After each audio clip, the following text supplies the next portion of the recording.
All right, let's do some trading with Scott Bauer, CEO of Prosper Trading Academy.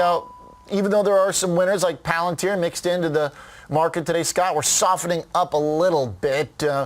But of course, how far we've come, it's nothing alarming just yet, right? Definitely nothing alarming, but this is so long overdue, Oliver. Yeah, I hear you. Volatility just depressed for, not even weeks, but months, leading up into, we know it's the summer, but leading up into the debt negotiations here. And we're finally starting to see the market react a little bit. And I think what you're seeing is maybe some of the big retail and some institutional, players in the market are saying, you know what? We are getting to that final week or so. Maybe we ought to buy a little protection.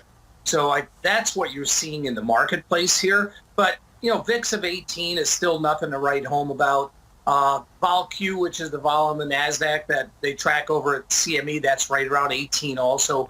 Still nothing much to write home about. But you are starting to see people notice about it and not just poo-poo away what may happen, not just with the debt ceiling negotiations, but with the Fed as well. Okay.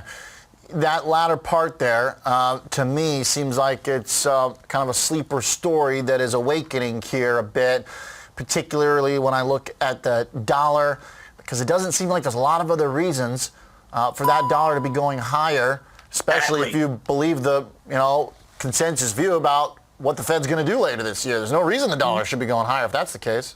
Exactly, no doubt about it. You've got the dollar going higher. You've got the Fed as hawkish probably as they have been in a very long time, over the last week or so.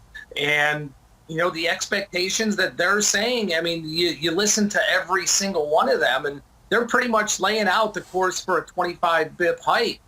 Yet, the market, the CME FedWatch tool, is pricing in literally just a 27% probability of that happening. So we've seen this divergence between what the Fed is saying and what the market is saying.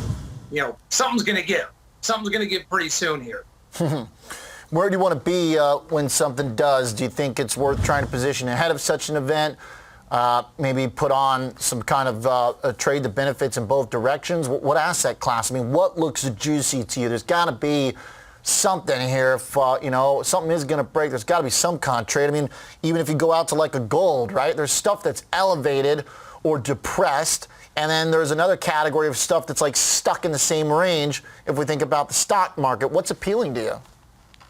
Honestly, to me, the easiest way to play something like this is to pick one of the big ETFs, pick SPY, pick triple Qs, pick even the IWM, whatever you want to do. And what I have been doing is I've been buying time spreads, Oliver. I've been selling kind of weeklies, maybe go out a couple weeks, just selling that premium, but buying some stuff going out a month, 2 months, 3 months out because volatility was so cheap. Now that we're starting to see vol pick up a little bit, those later expirations are starting to get a little bit juicier. They're not, they haven't exploded. They're starting to get a little bit juicier. But to me, with the way that the VIX futures curve is set up and the way that vol has been trading, to me, it makes the most sense to buy these time spreads. Again, and playing on both sides. I'm not talking about just, let's say an SPY buying, the 4250s if we finally break out. I'm saying both sides here because vol is cheap enough. Okay, there it is. Always appreciate a little insight into the strategy. Thank you, Scott. Thank you, Oliver.